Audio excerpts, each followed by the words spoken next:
Morning, everybody. This is Ben Francisco Malbec. I'm with Hispanics in Philanthropy. Thank you all for joining us for today's webinar, the 2010 Census, What the Numbers Mean and How Funders Can Respond.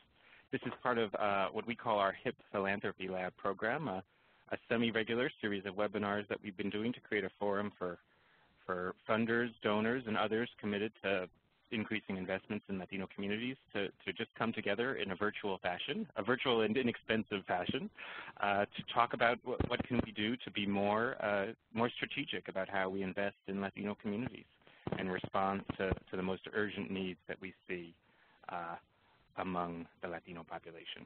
Our particular focus today is on the 2010 census, and we've all seen the numbers coming out with Latinos exceeding 50 million. But really what we hope to delve in today, in addition to looking at the numbers, is to look at what does this mean for us as funders, and particularly as funders who are committed to social change in Latino communities. Some of the things we're interested in talking about today, to give you a preview, are in those places where the Latino community is growing rapidly, exponentially even. We know that in those places the nonprofit sector tends to be smaller and more nascent. What can we as funders do to support that small but growing sector that needs to meet the needs of a fast-growing Latino community?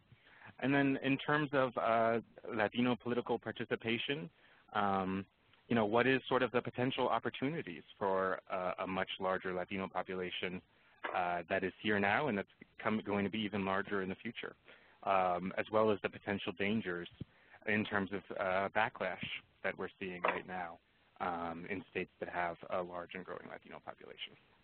And of course, ultimately, we'll always come back to how can we as funders be responding to these trends in a proactive way, and hopefully a way that's forward-thinking.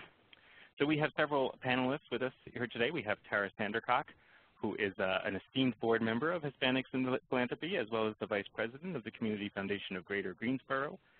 Catherine Marsh, who's the Executive Director of the Westchester Community Foundation and a longtime partner in our Funders Collaborative in the New York area. And I should say Tara is also, in addition to being on the HIP board, has been a longtime partner in the HIP Collaborative in North Carolina. We have Dr. Leo Estrada, who actually will be starting things off today, who is an Associate Professor of Urban Planning at the University of California in Los Angeles, and who also has been active with a number of foundations at the board level and with other organizations such as AERP and HIP. We have Dolores Roybal, who is the Executive Director of the Con Alma HEALTH Foundation and the chair of our New Mexico Collaborative, and as well as a former member of the HIP board. And we have Cristóbal J, the Program Officer for Democratic Participation from the Ford Foundation, as well as a HIP member. So thank you all so much for being with us today, our guests on the show. And we're going to start it off with Leo, who's going to share from a demographic perspective, some of the trends that he has seen in the latest 2010 census data for Latino communities. Thank you, Adam. I appreciate that. First of all, good morning to everyone, and it's still morning in Los Angeles.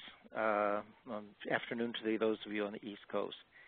I'm a demographer by training, and I've had the great pleasure of spending all my career, over 40 years, studying Latinos in the United States, and therefore being aware of the demographic changes that have been going on. I don't know what other people do who study, rural populations, except that they're, declining, or places that are not growing. But when you study the Latino population in the United States, you're studying one of the most interesting demographic groups in America that we've ever had in the United States in our history. Demography, however, tells us what's happening and what it is that is going on and where it's going on. So it focuses on population growth, distribution, and change. It does not, however, tell us what it means. And that's why I'm so pleased to have a panel of people behind me to follow who really have to focus on what does it mean, and then what does it mean that we should do as funders. Because that's really the more important question, but I'll be glad to set up the groundwork for the others. In the 1970s, the big change that happened after the 1980 census was that we found that the population of Latinos was starting to move out of its traditional areas of growth, which is the 5 Southwestern states, Florida, New York, and Chicago. And the big surprise was the population growth that occurred in the Pacific Northwest, in particular the states of Oregon and Washington, and also, I should point out, Idaho as well. In the 1980s, we were all expecting those trends to continue, and they did. But the big surprise in the 1980s was North Carolina.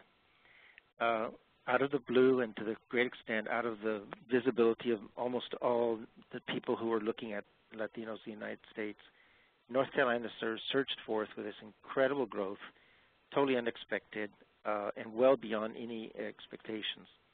The census estimates are never perfect because they're just trying to determine based on the information they have what populations are like. But they missed North Carolina not by 100% or 200%, but by over 400% in their estimate of the Latino population of North Carolina. It opened up a whole new series of things, and so now when we're looking at the 2010 census, what comes forth in terms of what happened in the last decade is the continued growth of Latinos in the southeastern United States. And so it shouldn't surprise you that, well, maybe it should surprise you, that there are some things that have happened in those areas that I want to discuss briefly in just a second. Let me say two things about what we are not surprised about. Latino population growth has been surging since the 1960s.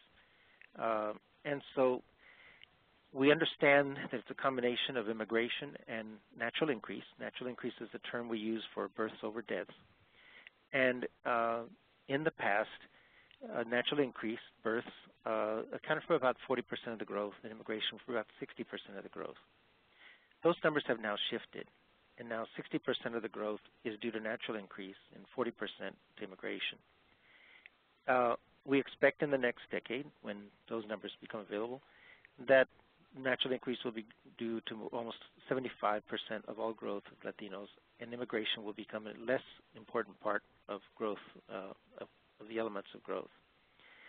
The growth continues to occur widely, and this is another very important item. In the United States, if you look at the first graph, you're looking at population growth that occurred between 2010, and those very, very dark areas that you see in front of you are the areas of the high growth that occurred in this last decade. The southeastern United States, from Virginia all the way down to Alabama and Arkansas, is really a belt of growth like we've never seen before. We started with small numbers, and so you should be careful. The real impressive increases, percent increases, are due to starting with a smaller base, but still the kind of growth that's happening, not just in one particular area, but throughout, is what's really incredibly amazing.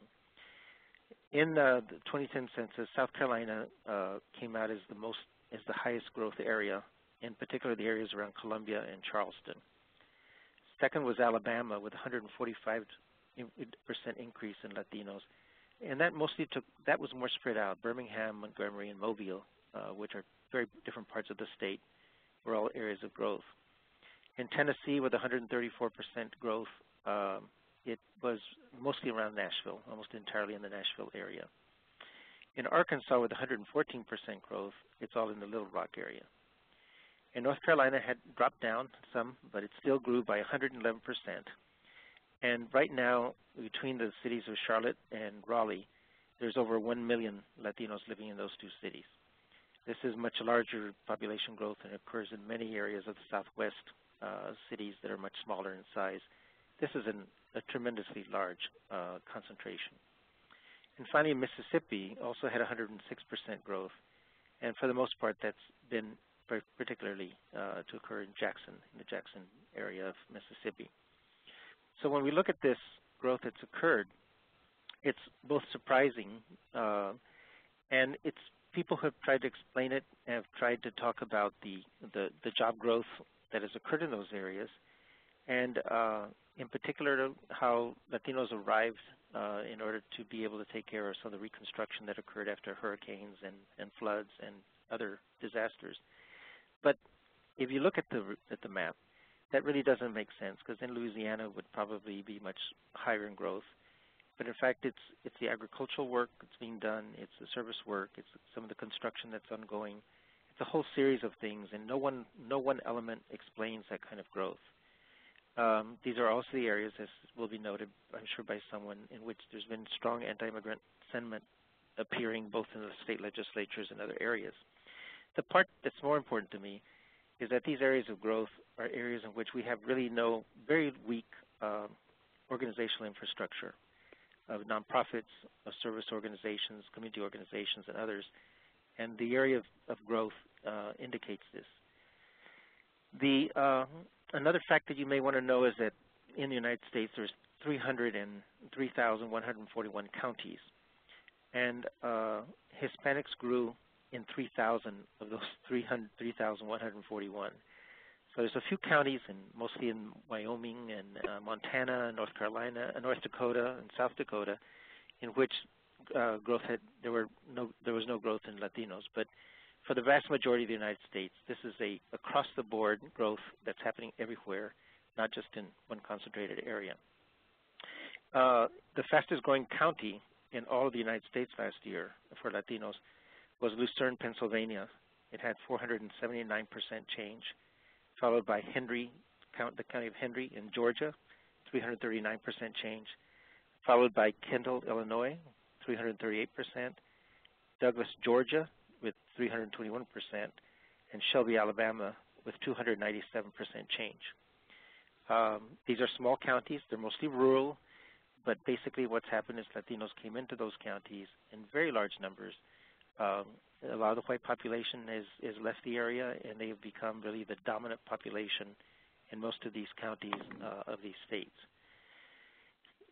The growth is so impressive that it's really hard sometimes to describe to people, but I try to mention to people that if we break it down by year, Latinos are growing by about 1 million persons a year. And if you really broke it down all the way down to days, there's approximately 2,800 new Latinos in the United States that are either born or immigrate in daily. That's why the growth rates are so large, and why we have an incredible momentum of population, which is going to continue for some time. Now, the growth is still concentrated, and if we look at the next chart, you'll see that Latino share in terms of population size remains, in some of the traditional states of the Southwestern United States and most of the Western United States now, Florida, New York, of course, New Jersey, and Illinois have always been traditional areas of Latino population. But you may want to see that in green tones are places such as Oklahoma and Nebraska and Colorado, areas that are, Nebraska and Missouri, which are all becoming much more important in terms of Latino growth. And once again, these are all areas of new places. So we have a lot of pioneers. I don't know what else to call them, but pioneers who are moving into areas where traditionally we do not have infrastructure waiting for them. And this is unlike past ports of entry, where Latino population, the particular immigrants who came to the United States, went to places where they already had a place where they could kind of get their bearings, and there were Latino population already there, a critical mass, available opportunities, organizations. And now what we see is Latinos moving into areas in which there's little or none of these ports of entry kind of characteristics that we've seen in the past. Some have made two stops. They stopped at a port of entry in the Southwest and then moved on up. But overall, when you look at this, what you're looking at is a population that is in fact growing very rapidly and moving into new areas. So there are still concentration in 16 states, make up most of the population of the United States, of Latinos, but it's all these new areas that are moving, in which we're moving into, that make it the most interesting. The other thing I think which we've always recognized in the past is that the Mexican population is driving a lot of the growth. They continue to grow in large numbers, as do Puerto Ricans and Cubans.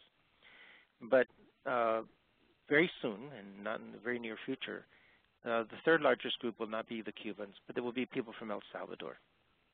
And so the Mexican population has a long time history in the United States and has established fairly strong Mexican organizations that support the population, particularly in the Southwestern United States.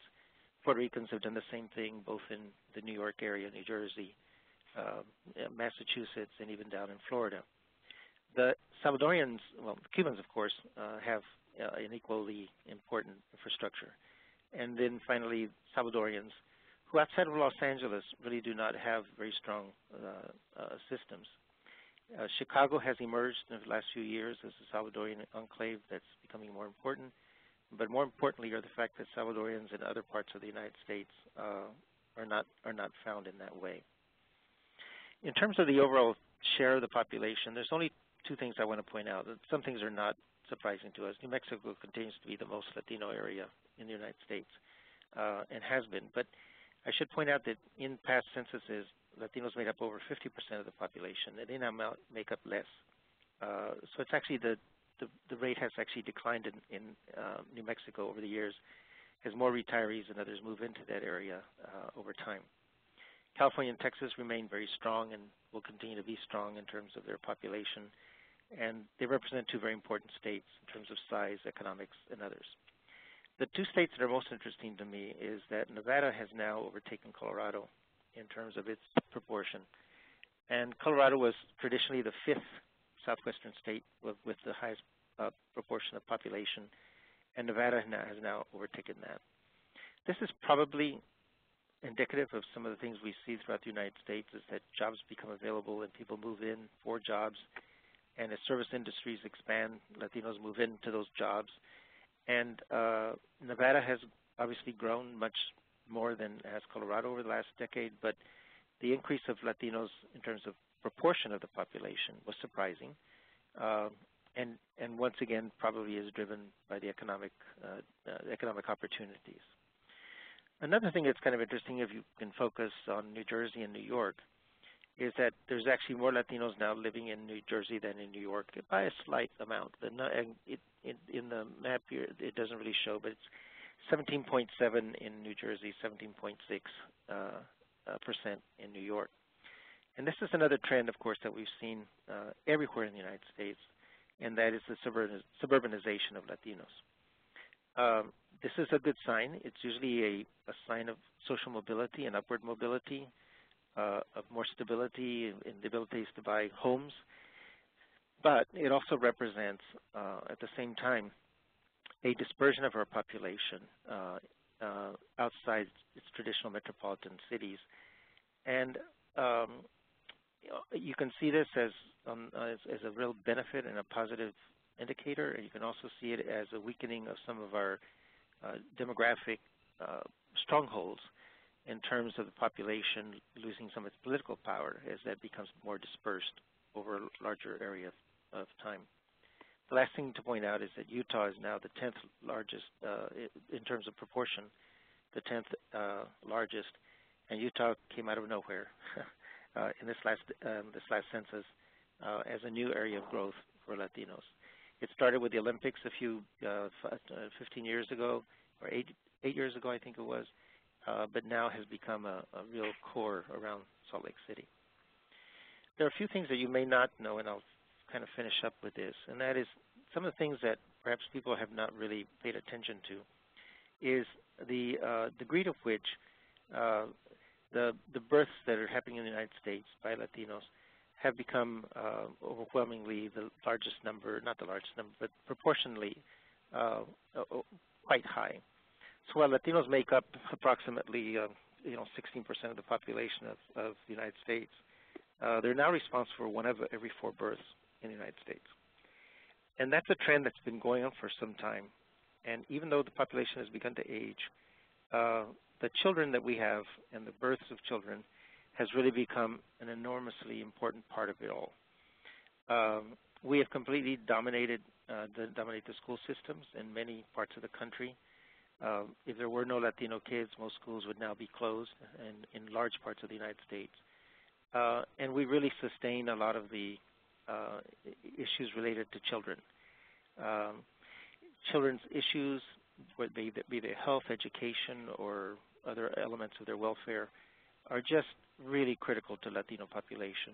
A high proportion of our population is under the age of 5, And as you can see in the map, a very large share of our population is under 18 as well. I think that issues related to children and youth will continue to dominate, and I think that that's why we see education always at the forefront of the many issues that Latinos are interested in. And all indications are that that's not going to change for quite a bit of time, regardless of everything else that's going on. The economy, of course, right now is on everyone's mind, but issues related to children and youth will always be central to Latino populations.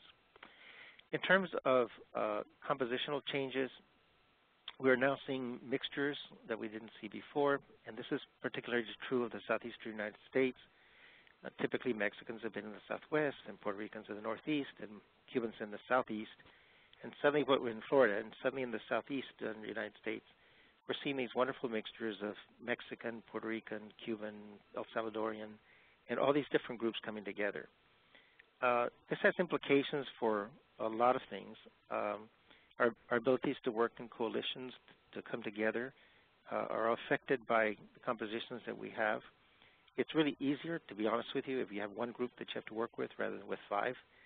But that's the realities are that we now have areas that are quite mixed, and where no one group really super dominates in terms of its numbers. We've had experience with Chicago in the past, seeing how this works out, and now we have all of the southeastern United States with similar compositional differences that are mixes that we now have to work with. The population momentum we have going is enormous. I mentioned the numbers to you a few minutes ago, but there's one more that I want to mention, and that's on the map of population with population under 18. Approximately 200,000 Latinos turn 18 in the United States every month. And 18, of course, is when you can begin to look at individuals in a slightly different way, including as a voting population. And these numbers are enormous. And probably if there's one political weakness that we have had for a long time is that we have a huge eligibility population, but they're non-voters and they're unregistered for the most part. 98% of the people under the age of 18 are U.S. citizens. They are not foreign-born, and they are fully eligible to be registered voters. And this is a great, huge challenge to our population. The last one is the one that goes exactly opposite of the first point I made, and that's the upcoming age wave of Latinos. HIP did a report recently that some of you may be aware of, in which the Latino population 65 plus is going to increase by about 224% between 2008 and 2030, and that's compared to about a 65% growth for the white population. Somewhere down the line, many of the issues that we're facing right now with regard to the aging population that's coming forth in terms of health, well-being, financial security, pensions, retirement, all of those issues that revolve around older populations are going to be also issues for Latinos. And this is a difficult task for us because the Latino elderly are less prepared for retirement and for aging than our other populations, particularly this one, which is the most immigrant of all generations. In the future, they'll be different. They'll be more native-born and will have probably attain different kinds of working experience. But this next wave of Latino aging is a serious one with very large challenges ahead, mostly due to the working patterns, working for industries that did not have pensions, working for jobs that may have been more part-time or multiple jobs at once, some that were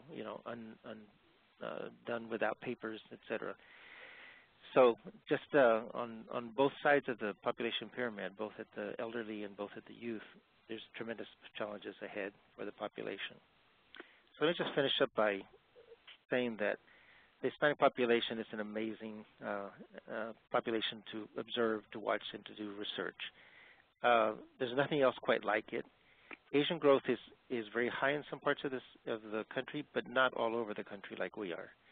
African American growth has slowed down, and it's becoming apparent that some of that growth now is moving towards the southeastern United States, just as it is for Latinos. But that growth is more concentrated regionally, and in addition to that, the population is more adult, and issues of youth and elderly are apparent, less so for youth over time. We have what we call population momentum. That is that even if immigration were to be completely stopped, it's hard to imagine it, but if we could imagine a wall being built high enough and deep enough and all borders closed off somehow, the population of the United States, Latino population, would still grow. And that's because our natural increase is large enough and high enough right now to exceed the growth of the white population and black population of the United States and Asian population. So it's a momentum that just can't be stopped. It's something that the United States has some trouble grappling with. We have preferred images of what we think the United States should be look like, and we challenge those images. And so the demographics, as I said, tells us a lot about what's going on, and I'll turn it over to our wonderful panelists to tell us what does it mean, and particularly for funders. Thank you so much, Leo. That was a wonderful overview and very easy to understand, and I thought brought out some of the key trends that we'll be talking about in a moment. Just so people know, in terms of logistics, everyone is on mute until we unmute you, just to keep background noise to a minimum. If you do have a question, though, you can feel free to chat them to me at Ben Francisco Malbec. You should see me up at the top as one of the panelists, or to all of the panelists, and we could try to integrate those as we talk. Or also at the end, after all the panelists have had a chance to share their initial remarks, we will have time for Q&A. And at that point, you can raise your hand virtually by clicking on the hand button that you see just below the list of participants.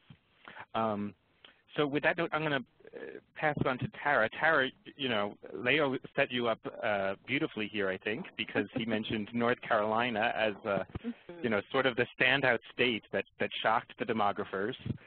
So we'd love to hear from you about what was it like to be on the ground there as that surprising shockwave hit, and in particular, given that there aren't that, the Latino nonprofit sector, especially when it started, 10 or more years ago, the past 20 years. When this wave just started to come in, what have you seen in terms of that trend, and what have you and the Community Foundation of Greater Greensboro and other funders been doing to try to address it? Well, thank you, Ben.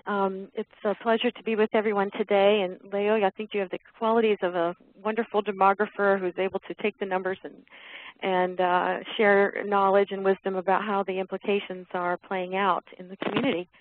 And I would say that what I have heard you describe already is really ringing very true with our experience here in North Carolina.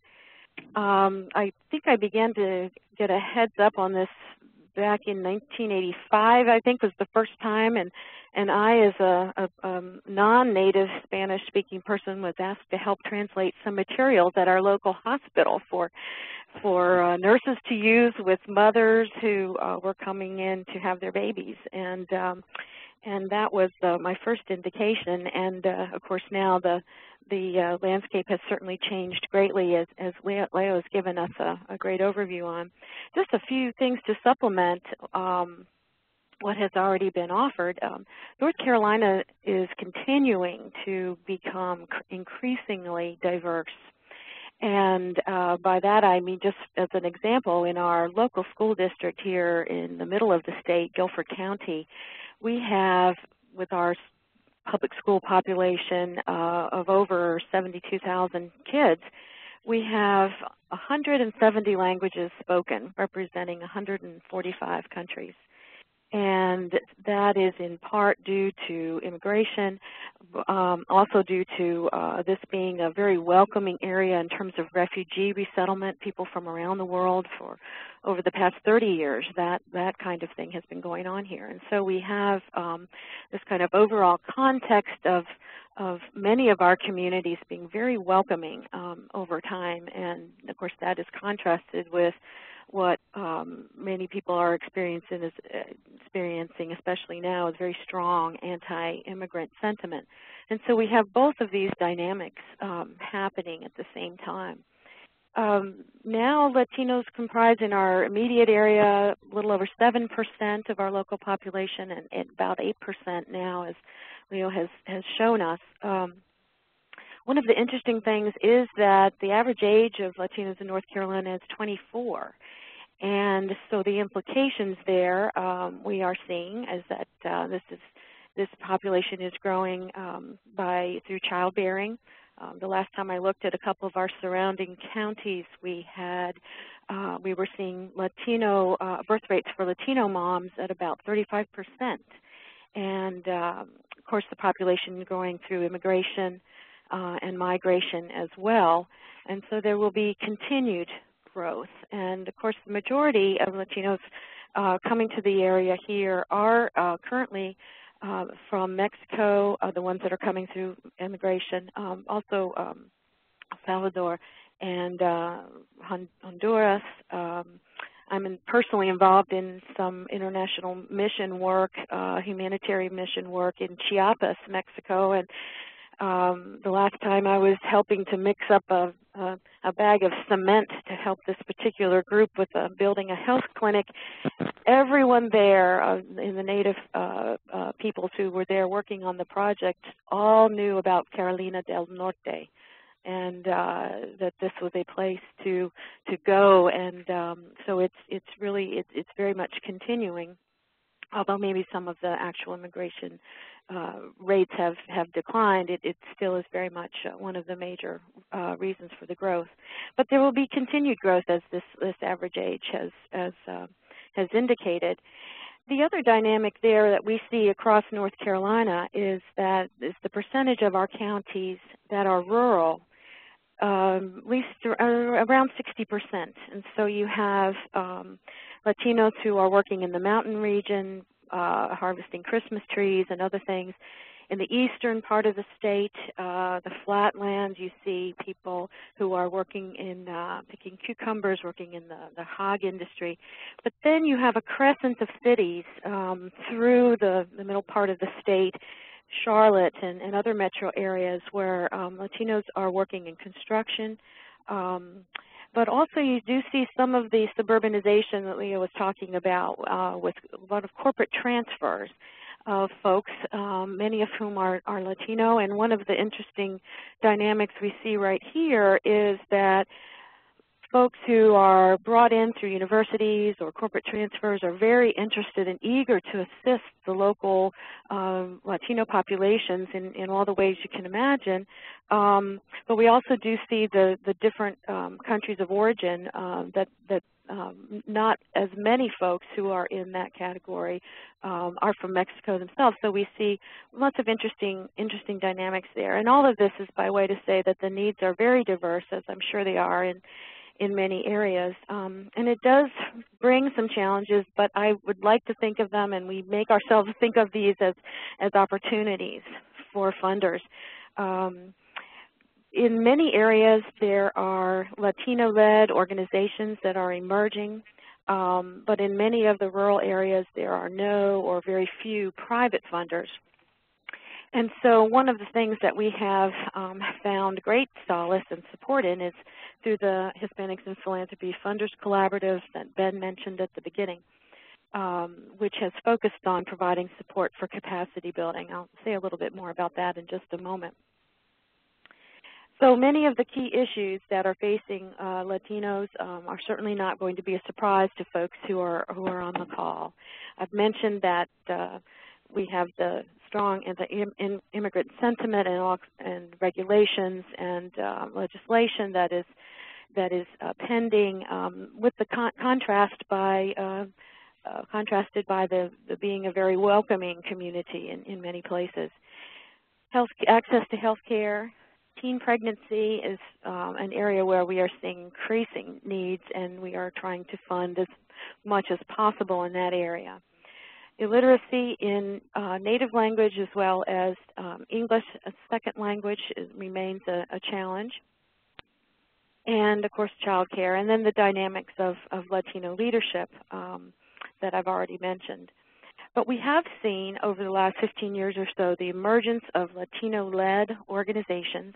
Many of these are small or nascent, as Ben foreshadowed at the beginning of our call.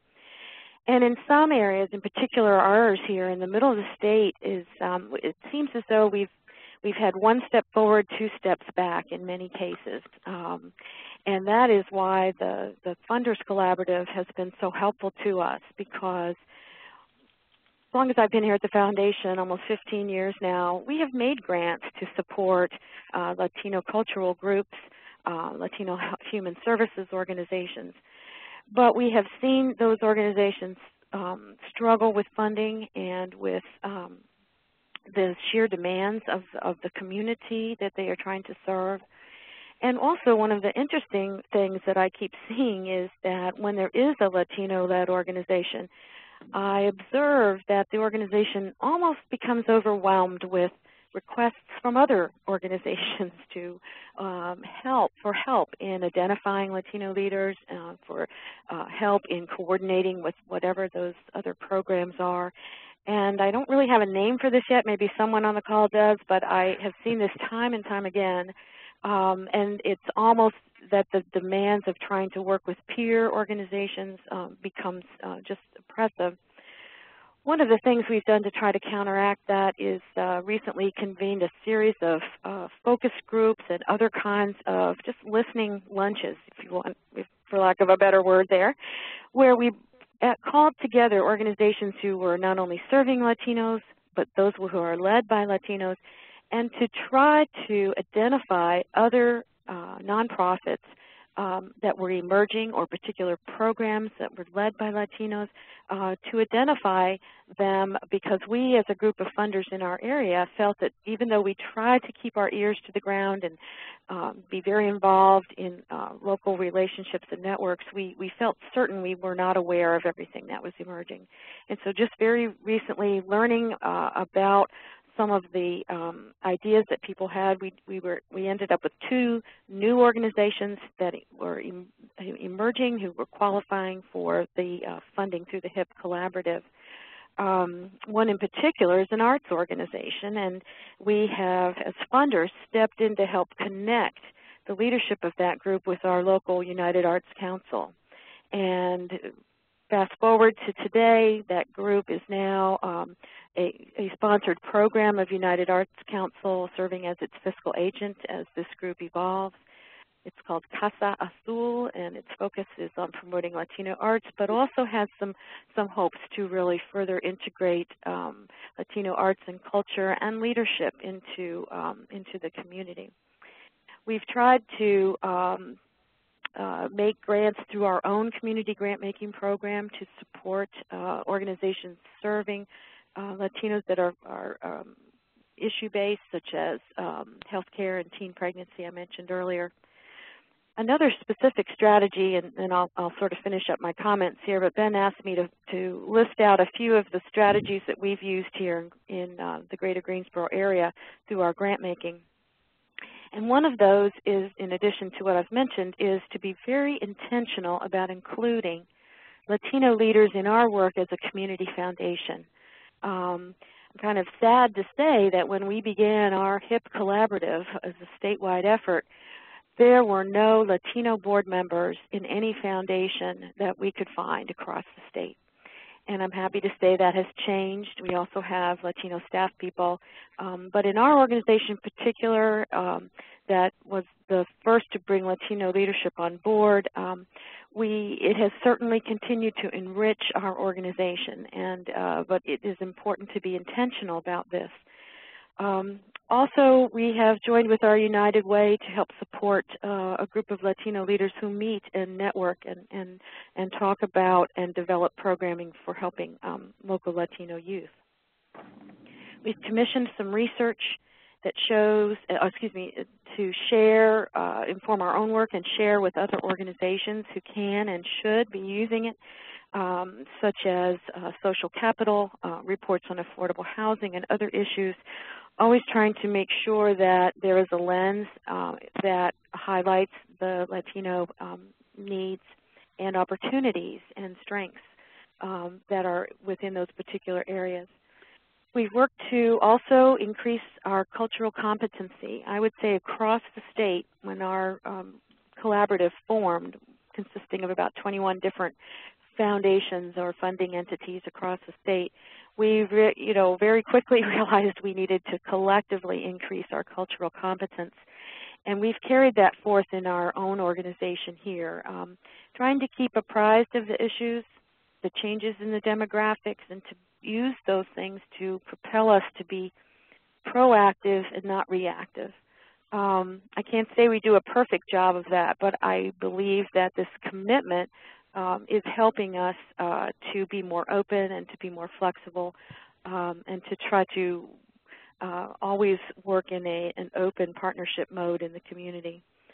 And one of the ways we have done that is by convening, certainly around the example I mentioned of the lunch and listen kinds of sessions, but also to heighten awareness in the community and to leverage influence with other funding partners in a very respectful and educational kind of way. So, Ben, have I hit what you wanted me to highlight? Absolutely. That was perfect, Tara. Oh, well, thank you. I appreciate it. It's great to hear the long view. You and I have talked about this one-on-one before, but I'd never heard the start of the story, many years ago. So it was great to hear that sort of historical view. So our next panelist is Catherine Marsh from the Westchester Community Foundation. Leo mentioned, one of the trends is the increasing suburbanization of the Latino population. Sometimes when I've shared with partners or friends that HIP is very active in Westchester County and that we've been working with Catherine and her colleagues at the Westchester County Community Foundation, people say, why are you working in Westchester?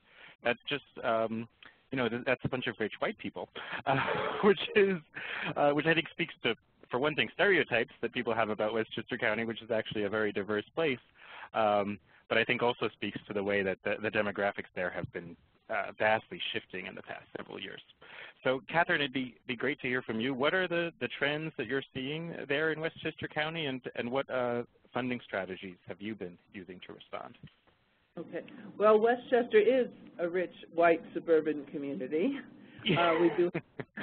We do have diversity if you look at our total numbers, but if you go beyond looking at the total numbers, what you see are pockets.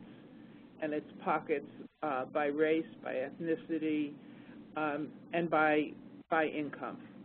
So we have our county runs from Yonkers in the Southwest, which is the 4th largest city in New York State, to the northeastern part of the county, which probably has more gentleman farmers with lots of horses grazing than there are actual people in that part of the county. So it has a lot of diversity in a lot of different ways. The Community Foundation is the Westchester Community Foundation, so we are focused just on our county. We are, however, a division of a much larger foundation, that is the New York Trust. So our funding well, first of all, a little bit about the Latino population. The Latino population was originally more Cuban and Puerto Rican. It has changed in recent years, which the census reflects, to be more Central American.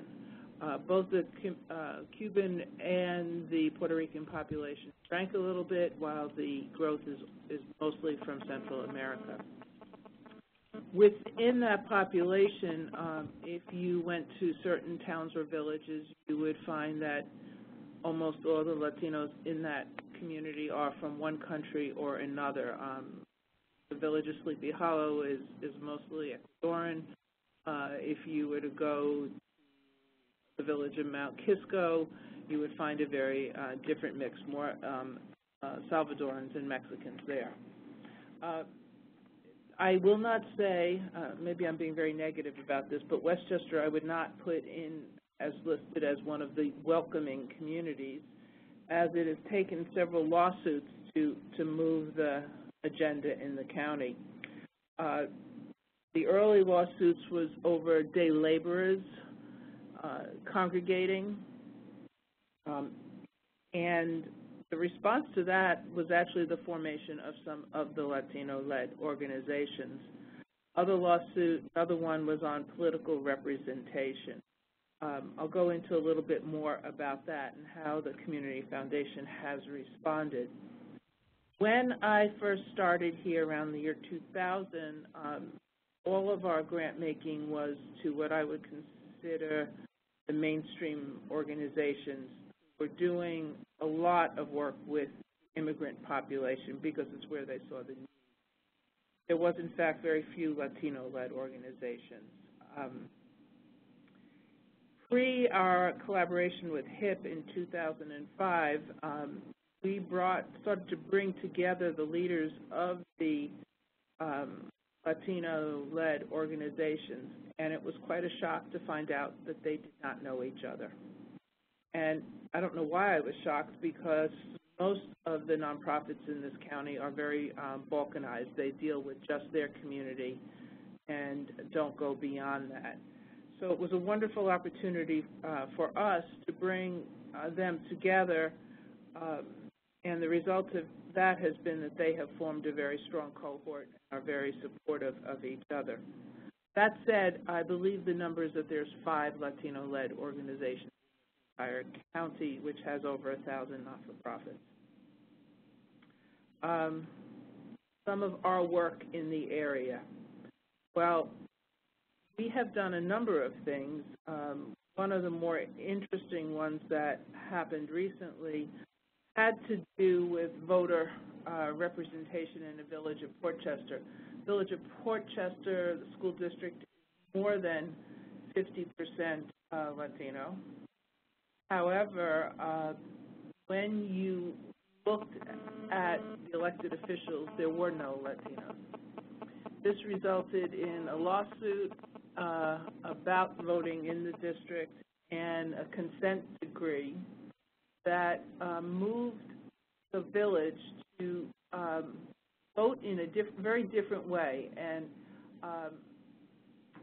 what they did was decide that there would be proportional voting. So if you were able to vote for 5 candidates, you could put all your 5 votes towards one candidate. That it met with quite a bit of resistance, but one of the things the foundation did was to fund an education campaign that voters would understand how to use the new system. And they've only had one election so far. It did result in one Latino being elected, which was really the first time that had ever happened in this majority Latino village. Of course, many of the people who reside in the village are not capable at this point of voting. So that was, I think, one of our more interesting grants that we have made. But in terms of a community foundation, when I look back, we do have a fund that is set up specifically for immigrants. But when I looked at our funding over the last number of years, I realized that we had funded in almost every category that we do our funding in some way directly related to Latinos. Environment, education, youth development, health, community development, all of those have had grants specifically targeted to the Latino community. And I think that is one of the things that, as a grant maker, I am most proud that we have been able to take our funding and target it to the needs of a specific population. If you'd like, I would go into some of those grants, but I think I'm probably running out of time right now, Ben. Yeah, you're just about finished up. That was great, Catherine. And we'll have more time, I think, in Q&A to get into some of the other issues. It's interesting to hear the things that are similar to North Carolina and also different. So our next panelist is Dolores Roybal from the Con Alma HEALTH Foundation. Dolores comes from New Mexico, and Leo set her up nicely as well, commenting that New Mexico has the largest share of Latinos of any state, with 46% of the state being Latino. And I know Dolores has mentioned many times to me personally that the context there is very different because it is a majority-minority state. So Dolores, share with us, what trends are you seeing as one of the few so-called majority-minority states, and what funding strategies have you and other partners been been using to address those trends. Thank you.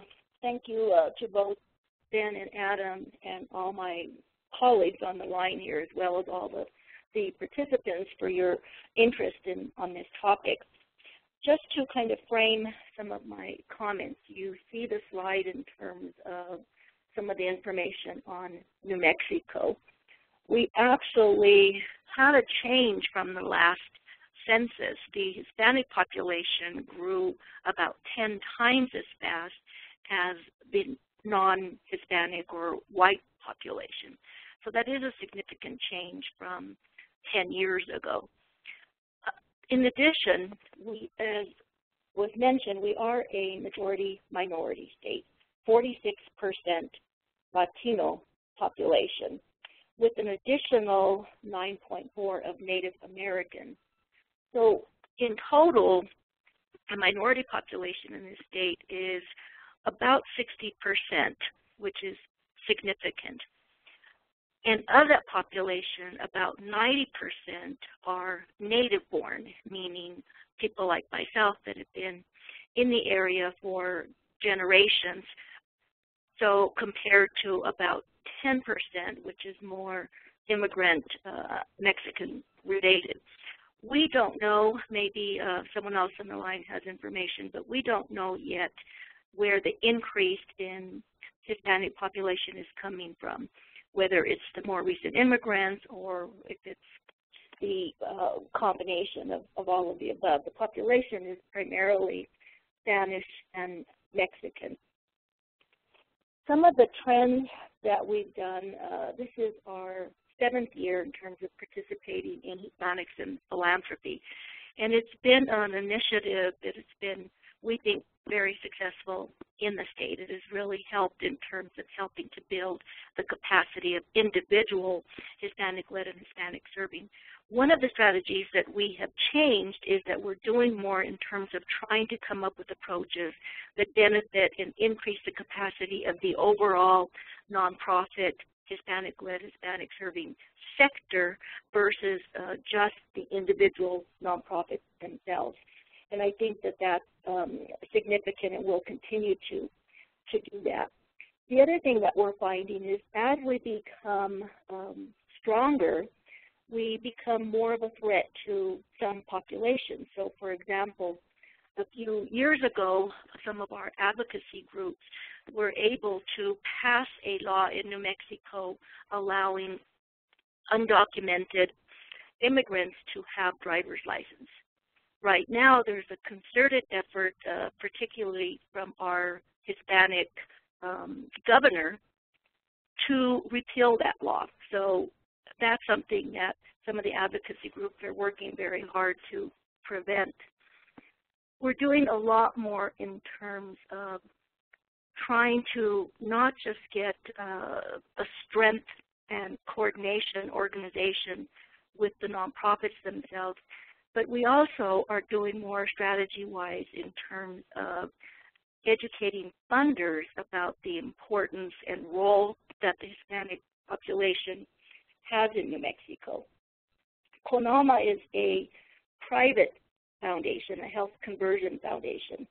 So we find that our bylaws, our core values are very consistent with the population of New Mexico. And it's reflected, in fact, in all that we do. And that certainly is a strategy that could be picked up from others across the country. So, for example, our Board of Trustees is very diverse and has always been. We have nearly 50% of our 15-member board are Hispanic. We have another about 20% Native American, and so forth. Our staffing is also the same. I'm the executive director, I'm Hispanic, our program officer is Hispanic. So our demographics as an organization and our core values are very consistent and very representative of the population we serve. Another strategy is everything we do is from a socioeconomic framework. You know, we really pay attention and really understand that the work that we do is not done in a silo, but it really is based on the whole environment that the people and communities of New Mexico live in, you know, the income, the education, occupation, all of those ways that people fit into society are a part of our strategy. So although we are a health foundation, we approach it from a very cultural perspective. And that means that we define health very broadly. It includes the traditional, the non-traditional, behavioral, environmental, spiritual health, and well-being. So it's very consistent with populations in terms of respecting the needs and the interests of the different communities that we serve. New Mexico is also a very rural state. We do have only 4 large population centers. The rest of the population is really spread out over a very large geographic area. We are 5th in size and 36th in population. So that brings its own challenges in addition to the areas that we work on. One of the strengths that HIP Collaborative brought to our state and to our organization is it allowed us to expand the areas that we serve outside of our focus on health. So through HIP, we were able to also fund Hispanic-led and Hispanic organizations in arts, in environment, in other parts of needs. So that was a very significant aspect for us. So I think those are the primary points. I know we're kind of running out of time here, so I'm going to go ahead and conclude my report at this time. That's great. Thanks, Dolores. I thought that was especially interesting, your point about being cross-cutting and having that socioeconomic framework, because so many of the Latino organizations on the ground are cross-cutting by nature. It's not just a health organization. They're doing health and services and maybe some political advocacy. So I'm sure that approach has helped you reach, work in partnership with a much wider net of Latino community organizations.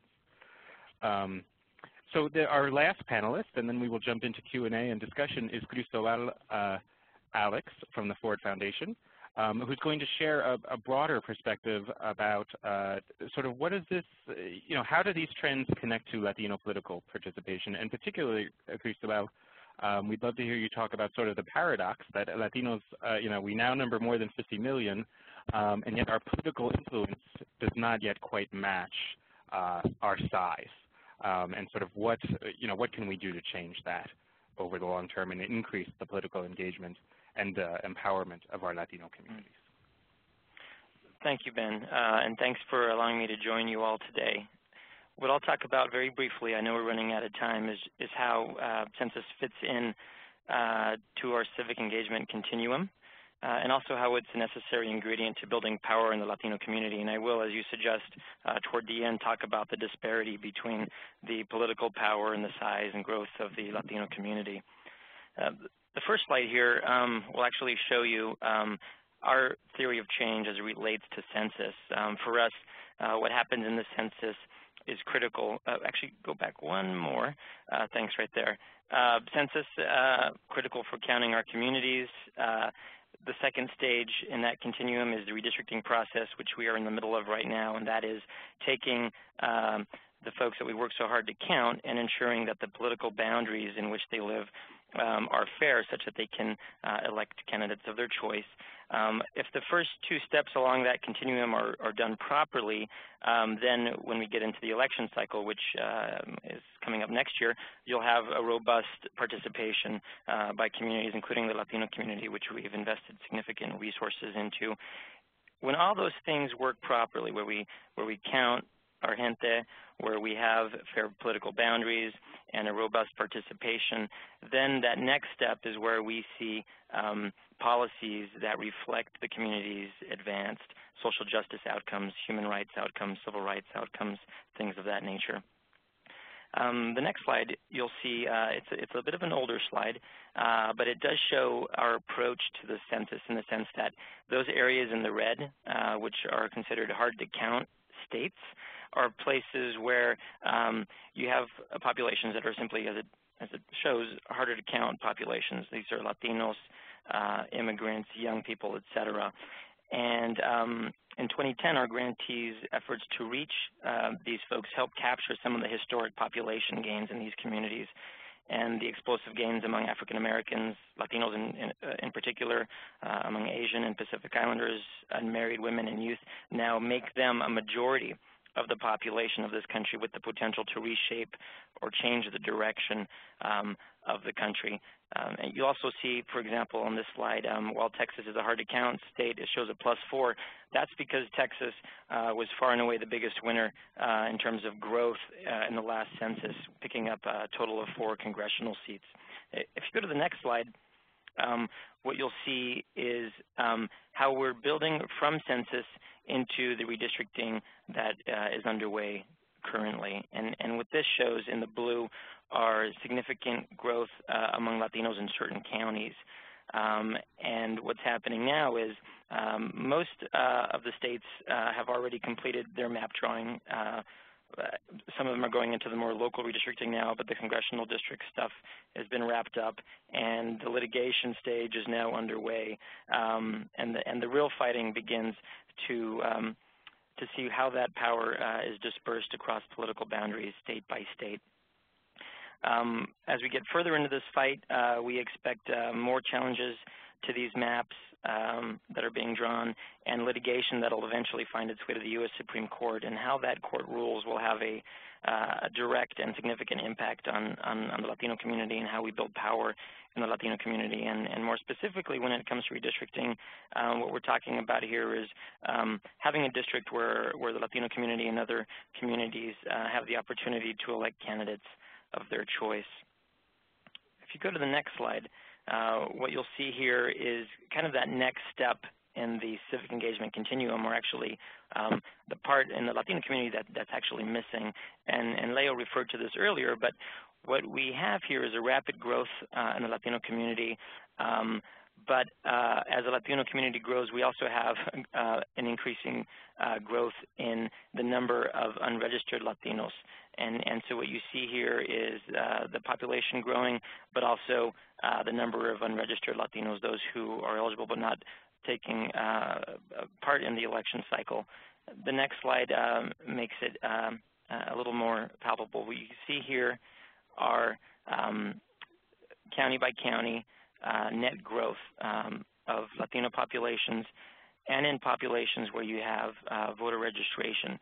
Unfortunately, the red shows areas where you have significant growth, but no parallel voter registration in those areas. And this, of course, creates an imbalance at the voting booth and in the legislature, at the school board level, and at different levels where we've got to begin addressing those numbers.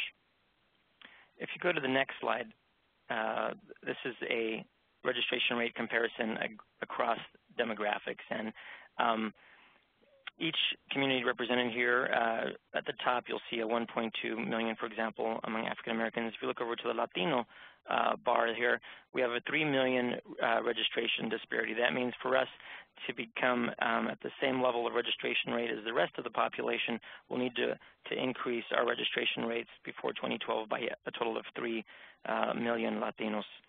At the end of the day, the census and the redistricting, they all lead into this last piece for us, which is the electoral participation. And because voting is the seminal act and voice of democracy, we intend at the Ford Foundation to invest significant resources, as we have both in census and redistricting, so that Latino voices are heard at the voting booth. Unfortunately, as I mentioned, as those Latino numbers surge, their registration rates and therefore their full participation in our society lag behind the rest of the population. And the real problem here, I think, one of many actually, is that when you have this participation disparity, policymakers will be less responsive to the opinion of the Latino community. It weakens our democracy by excluding from major public policy decisions the voices of Latinos and other communities. And I think going back to Texas for a minute, it provides a strong example of what happens when you have rapid Latino growth, as I mentioned, far and away the biggest winner in the census, picking up 4 new congressional seats based almost entirely on that strong Latino growth. However, in Texas, the voter participation rates are the worst in the country. And so what's the result of that? If you look back over the last year, you have this rapid growth rate, and there were no less than 85 anti-immigrant bills introduced in the state legislature. It goes to the point made earlier about the backlash against the Latino community. It also goes to the point that we need to invest not only in census, not only in redistricting, but importantly on this political and democratic participation piece if we want to close that gap, that disparity in power, both at the political level and beyond. Texas, as you all know, also saw the passage of a very strict voter ID bill. And in fact, there were 38 states in the last legislative cycle that introduced bills that would make it more difficult for folks like Latinos and other communities to participate in the electoral cycle. It's a serious impediment to voting that, again, we have to address. The last slide here, I think we're just about at the last slide, is an image that I think conjures up what happens when you have all of those parts of the electoral civic engagement cycle working, where you've got the folks in this picture that have been counted, where they have a fair redistricting process such that their votes actually count and they can elect candidates of their choice, and then they participate in elections. And this image here is what happens after the elections, in which now these communities that have been counted are advocating and they're marching. And this here is an image of a pro-immigrant reform march that takes place. And ideally, when things work like this, that policy reform is met at the state and at the federal level. That was great, Cristóbal. That was a lot of information in a very short amount of time and really valuable. And just so everyone knows, a couple of you have asked via chat, we can send out these PowerPoints to all of those who have registered after the webinar is done. So we can share those with you because they are chock full of good information. So thanks to all of you for this great discussion. I want to go in now to a discussion portion. We have about 20 minutes left for that. And first I want to go off of something that Cristóbal was just saying about Texas and that there's a largest growth in terms of population, in terms of numbers, and yet a low number of registration and a high number recently of anti-immigrant legislation attempts. I'm wondering what makes the difference between, let's say, an Arizona and a Maryland, or even between an Arizona and a New Mexico. So we saw over the past year or so, some very anti-immigrant legislation in Arizona, followed by similar legislation in Alabama and a few other states. At the same time, though, we have seen some more positive things. Maryland and Illinois managed to pass sort of DREAM Act type legislation, though it doesn't actually, unfortunately, you can't grant citizenship at the state level, but it does create some new benefits for Latino students.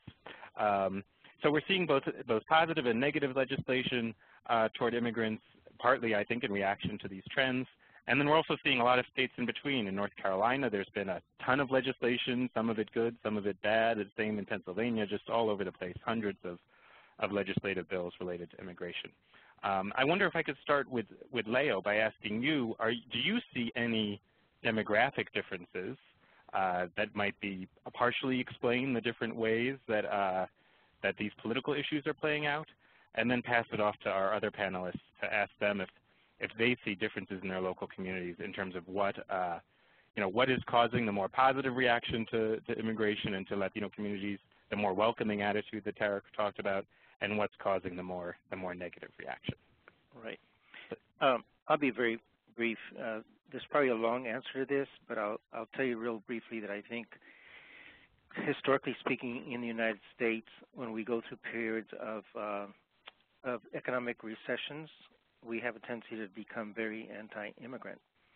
And I'll just point out that in 1900s and 1930s, 1950s, 1970s, 1990s, and now in 2010, about in these 20-year cycles, the economy drops, and we start looking, people become uncertain, people become unclear about what's going on and what their futures are like, and there's a tendency to strike out against immigrants. This has happened historically in the United States, and so I can't tell you so much why one state is different from the other, but in general I know that we're in a period of time when the economic uncertainties of our time are at the basis of a lot of this, and people who otherwise would not strike out as they do are doing so, I think, out of the fear that they have and the uncertainties in their lives. But the state-to-state might be best answered by someone else. Great. Thanks, Leo. Dolores, do you have any thoughts? Why it seems like things have not been quite as bad in New Mexico as in Arizona. Do you feel like you have a sense for what's going on there? I think there's a couple of dynamics for New Mexico. One is that we are a large Hispanic population and have pretty much always been. Even when the census recorded Hispanics as having a lower percentage, it was really mostly due to the way the census recorded Hispanics. So in historically, I think that does make a difference. We do have people in political power. Our last two governors, for example, been of Hispanic heritage. What we're finding is that there is a tension between the native-born Hispanics and more recent Mexican immigrants. And issues such as the driver's license is actually divisive. And what we're trying to do as funders is to try and stop that kind of divisiveness in terms of the Hispanic population by focusing on the positive, by focusing on our shared culture and values. And so some of the programs, for example, like Somos un Pueblo Unido, have done a number of campaigns to try and counteract that. So those are, just some of the strategies, but I do think that it does vary by state to state, depending on the composition of the Hispanic population and depending on the history.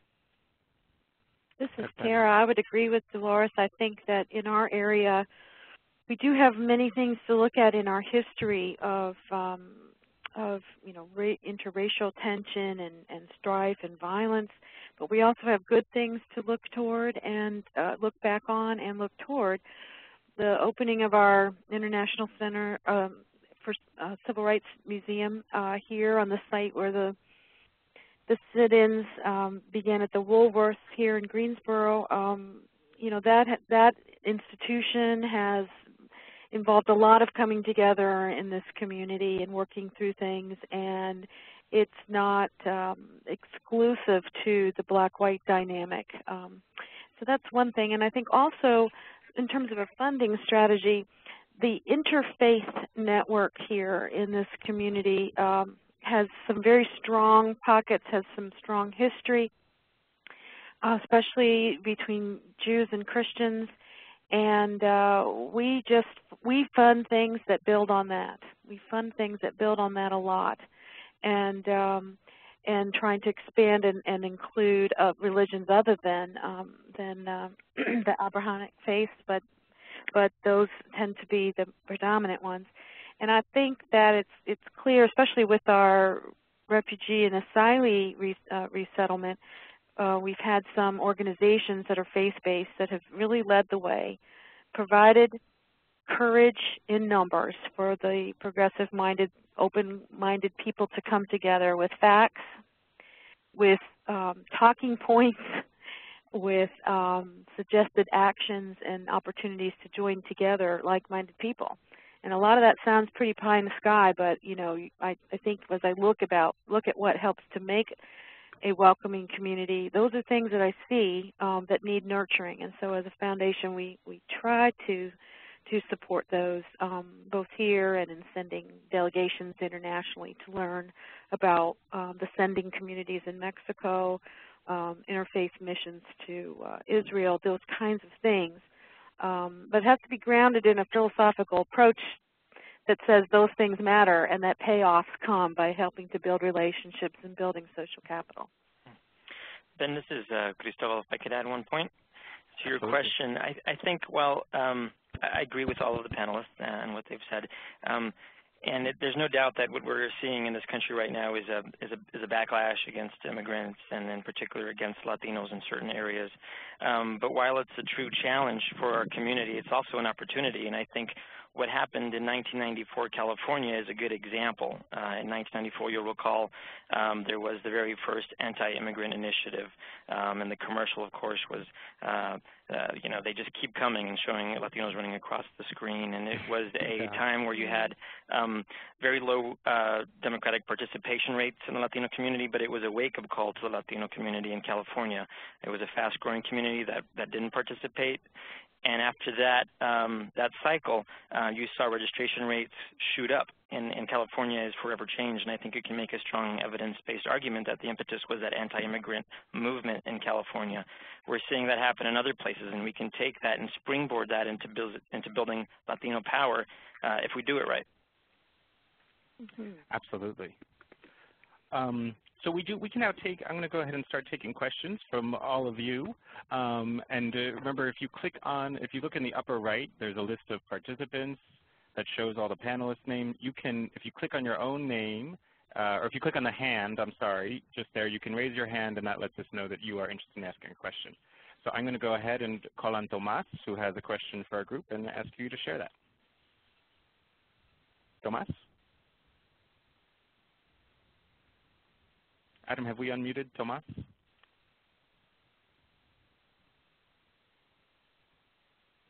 Okay, we'll come back to Tomas in a second unless he can talk freely. Okay, we seem to be having a technical difficulty. So I'll go ahead and ask a question that I've received via chat, which is, sorry, give me a moment. Given, and I think this is particularly for Leo, but I think it might apply to some of the others.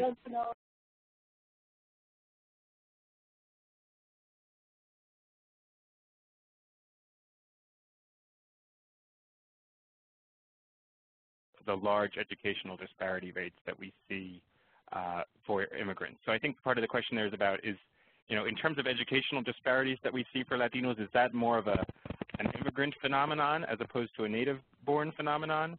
And will that change given the growing number of Latinos who are native-born?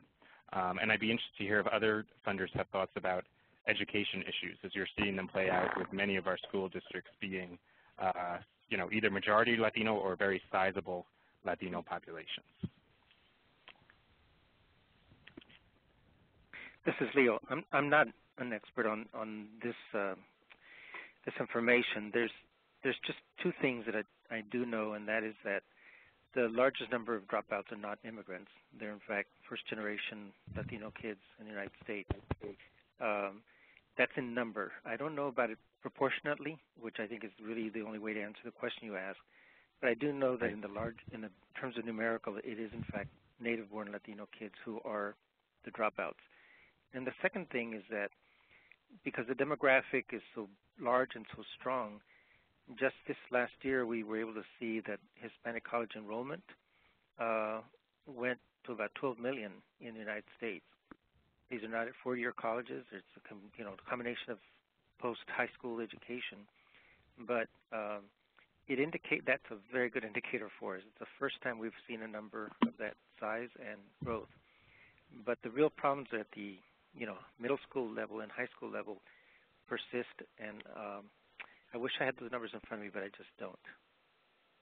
I do know, Leo, there's a recent report that the Pew Hispanic Center came out with that does a really good job of going into those native-born versus foreign-born questions. And it's interesting because on some indicators, native-born Latinos do better, in quotation marks. For example, more native, not surprisingly, more native-born Latinos speak English fluently, sometimes as well as Spanish. But then on other indicators, like education and dropout rates, it did look like native-born Latinos actually fared worse than foreign-born Latinos. Yeah, go ahead. Is that Dolores or Tara? Yes, I was just going to going to agree with you that that's been our experience in New Mexico is by large, it's, you know, the native-born that have higher rates of dropout, and it's a significant problem in New Mexico, and we're obviously concerned, especially when you have 48% of the Latino population under 18. And so it's not really, you know, specific to a language barrier. It seems to be more related to poverty and other aspects. Yeah, it's an I agree. A lot of it, I think, is about intergenerational poverty issues. Any other thoughts from other panelists on that question?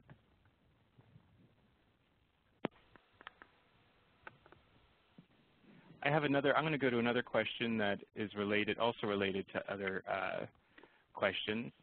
And this is from Danielle Morales Armstrong. How can nonprofit organizations that work with Latino students use this data as leverage to increase grants received? Are there foundations that are taking steps toward grants for Latino-focused secondary education programs? So let me say, first of all, I just need to mention one foundation that has been a major leader on this issue at the national level, which is the Lumina Foundation, which has, you know, its priority is to increase Latino educational success. Its priority overall is to create, to make 60% of U.S. residents college graduates by 2025. And they feel that to do that, they need to work on the Latino population in a strategic way. So they've been a great resource on convening funders and creating dialogue around that particular issue.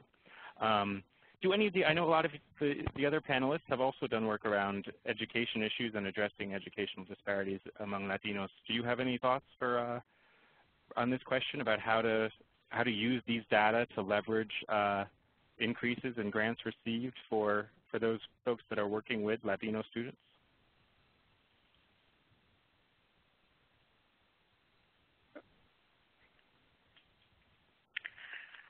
This is Dolores. I'm not sure I can answer that specifically because we don't fund a lot of education other than related to creating and supporting a ethnically diverse and culturally competent workforce.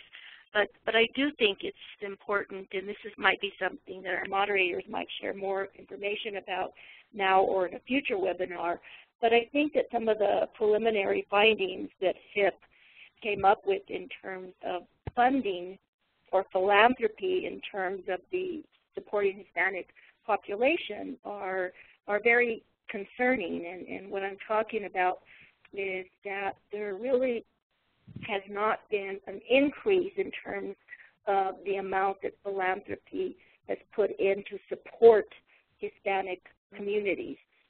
I think that some of the information said that it was basically, you know, flat. So I think that that has kind of larger implications for both philanthropy and the nonprofit sector as a whole. Absolutely. So we're at 3:25, so we only have about 5 minutes left, probably enough time for one more question. I'm getting several questions about Black and brown communities and about coalitions. In particular, you know, we've seen that a lot of the growing population of Latinos is in the South. There are a lot of Black folks in the South, too, from what I've heard, and from what this questioner has heard. Does that create potential for one, you know, one questioner asked, does that lead to increased tensions, or folks seeing increased level of tensions between Black and Latino communities?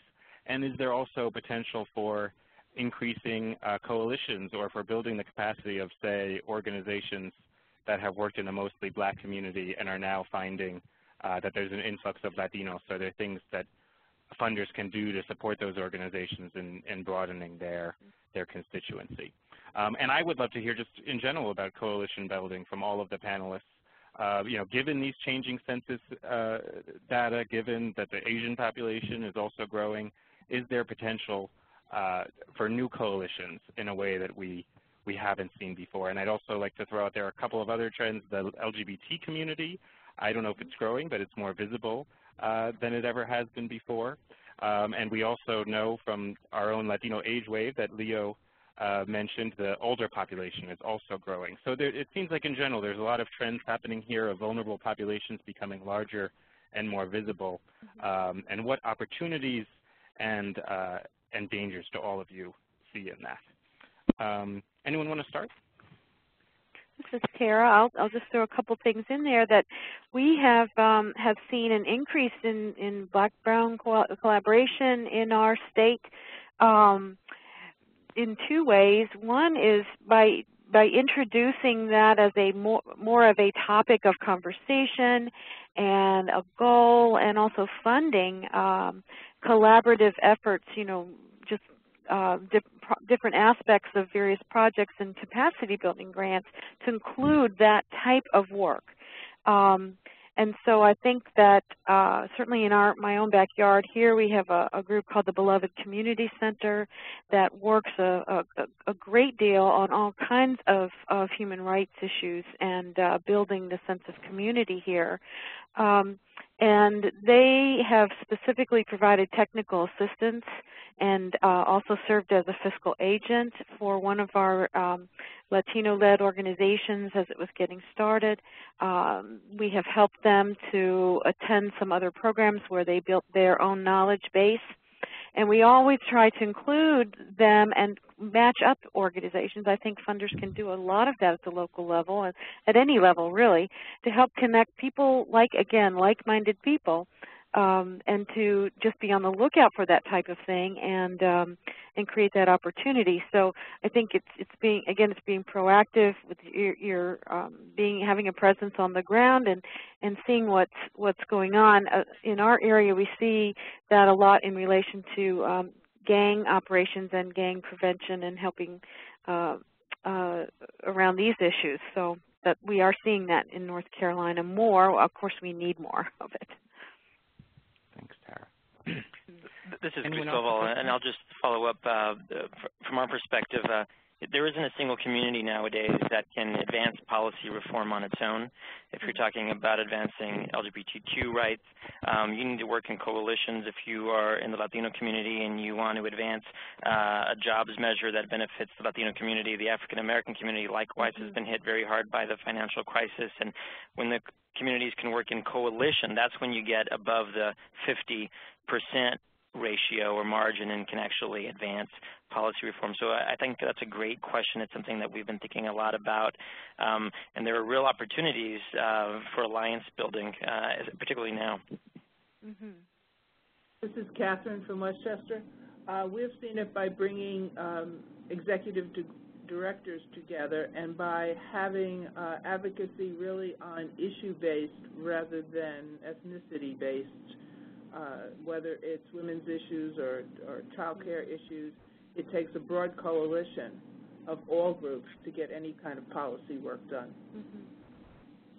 This is Tara. I really like what you just said there, Catherine, and bringing together nonprofits either across topic or just bringing nonprofits together, period. I was struck by your comment earlier about how it was surprising and yet not surprising that various leaders didn't know each other. I think that funders can really do a lot to ameliorate that kind of dynamic out there in our nonprofit community, period. I agree. I think that's where some of our most effective work has taken place. Absolutely. So we're just about out of time. Thank you so much to our panelists for the really great discussion and thoughtful comments. If I could just summarize, I thought it was interesting. There were a few grant-making strategies that came up several times. One was several of you mentioned the collaborative as a tool, but some particular strategies beyond funders collaboratives were capacity building, working to strengthen smaller Latino-led community-based organizations, helping them to grow. Several of you mentioned convening, bringing grantees together, whether that be bringing together all the local Latino community organizations or bringing together Latino community organizations with organizations working in other communities or on a broad set of issues in communities. Several of you mentioned just listening and doing community assessments, sort of doing that work of identifying the smaller groups that might be flying under the radar of many of us as funders. And then Dolores and several others of you mentioned looking at the socioeconomic issues, not just looking at whatever our particular program area silo is, but really having a holistic view of socioeconomic issues, of political empowerment, of the whole set of social justice issues, so that we're not just focused on one thing and are able to work on strengthening Latino communities in a more holistic way. And I think that related to a lot of what Cristóbal talked about in terms of really looking at the whole cycle of political empowerment and the steps that we need to take to make that happen, so that we do have a voice that we don't yet have. And then the last one that came up a few times was what I would call internal strategies, which is looking to ourselves as funders, either making sure that we and other funders are educated about Latino communities, and also increasing our own cultural competency and increasing the diversity of our staff and boards, so that we more reflect these changes that are happening in our populations. So again, thank you to our panelists. I thought you were all excellent, and I thought it was a very informative discussion. Thanks to the more than 100 of you who are on the call. I'm sorry we couldn't get to all of your questions. We will be sharing the recording of this webinar online if you'd like to share it with others, and we'll also be sharing the PowerPoint presentations with all of you. And we hope that you will join us at our next HIP Philanthropy Lab, which will be in just a couple months.